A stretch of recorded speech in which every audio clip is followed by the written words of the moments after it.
Empire had the nation in a chokehold for a very long time, It did. and yeah, It it did. did. And but the beauty, especially now when I watch some of the reruns, is that some of the most outlandish shit you could possibly think of happens on this show. Did you ever pick up a script and say, "All right, y'all, come on, even this is a little too ridiculous"?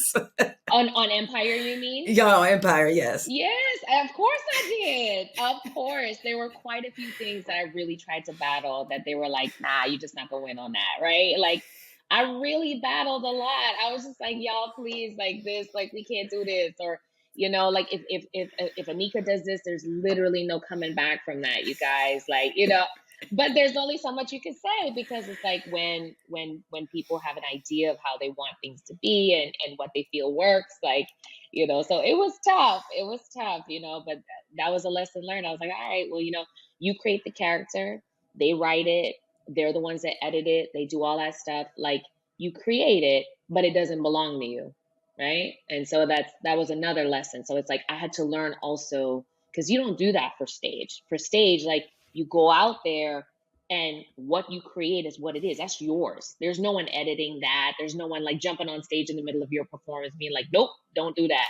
Right. So like even if the director says, oh, can you do something different? You could be like, okay, and not, right? But with TV and film, it's not like that. They edit your character, they change things, they shift stuff, it's a constant pivot. And so I had to learn how to let that go. I had to learn how to be an artist that in television, while I'm in television and film, how do I create characters in the most organic and honest way that I can that makes sense for me, right? With what I've been given. And then once I do it and they yell cut, that's it. I gotta let it go. Of course, for you, beyond just having a hit show, you happen to meet your husband on Empire, who, Trey Byers, obviously, who was somebody that, you were romantically linked to on the show. So I guess there's some, depending on which actor you act, about the unofficial rule of getting involved with a co-star. So how did this romance blossom?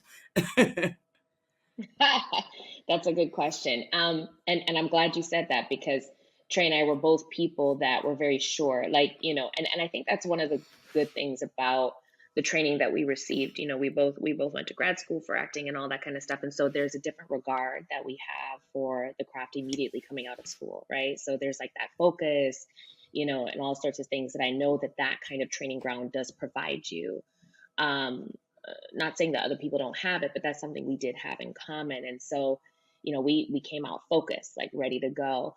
And so initially, and Trey hates it when I say this, but I was like, I wasn't even looking. He was like, "Nah, you didn't see me," and I was like, "Nah, I wasn't even looking." Like I wasn't even there. And I was actually dating somebody else at the time, and I was pretty sure that this was the guy that I was going to get married to, and all this kind of stuff. And I remember halfway through shooting season one, it just didn't work out with me and this other guy. So, I broke up and I was a bit of a hermit. I'm a bit of an introvert, right? So I'm an extroverted introvert. So, I like to kind of stay in my little hole. And so I decided, well, I guess I should kind of come out and be a little bit more social, right? And the girl who was playing his wife on the show, Caitlin, she had reached out to me to have dinner and stuff. So we had dinner and she was like, you should hang out with Trey and I, like we kick it, we have fun. I was like, oh, okay, sure.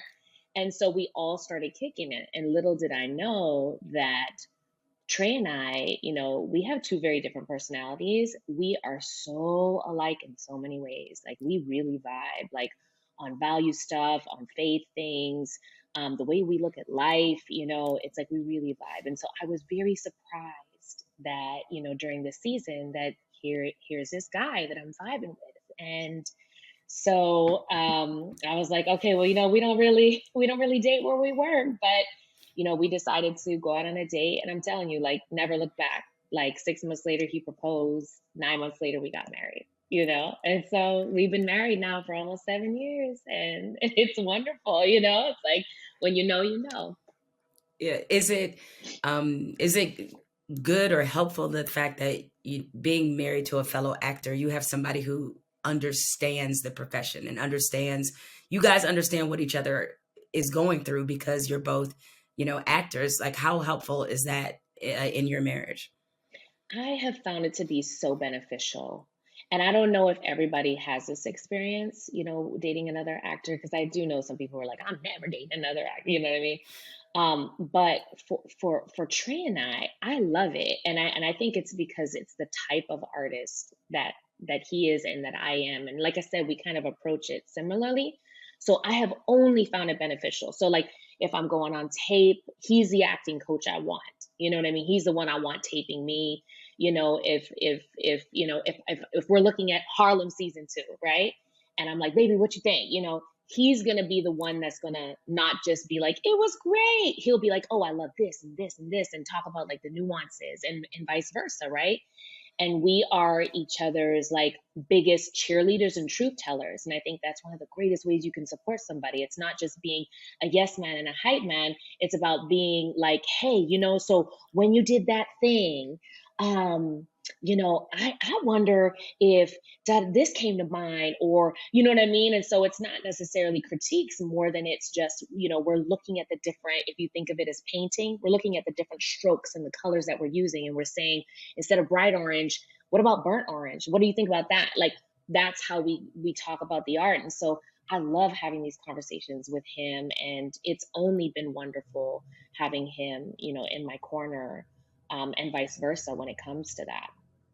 Yeah, the cheerleading part is very important because I saw the very sweet Instagram post that you did, because he's in the piano lesson, which is getting rave reviews everywhere. And I'm so jealous of everyone who has seen it because they just rave about how good it is. And you wrote a very sweet post because it's major. And I was like, oh, that is just really lovely to see you post that because I know you're his number one fan. Yeah. Oh, yes. Oh, and that's another thing too. Like it is such a gift.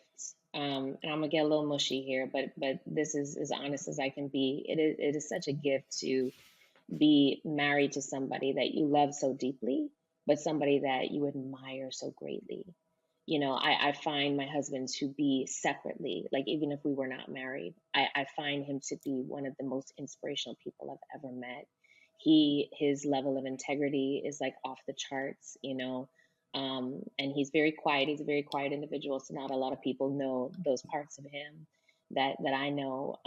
But it really, really is a gift, and I really consider myself blessed, even in the midst of disagreements, even in the midst of us, finding balance in new chapters of our lives, like, even in the midst of things not necessarily being like, oh my gosh, it's perfect. No, like I love how we work things out. I love how we negotiate conflict. I love how we talk about what it means to respect each other and love each other in this season. I love when we communicate how our love languages change. Like I love all of those things, you know what I mean? And so it's like, to me, that's life right there, and so I'm really grateful for that.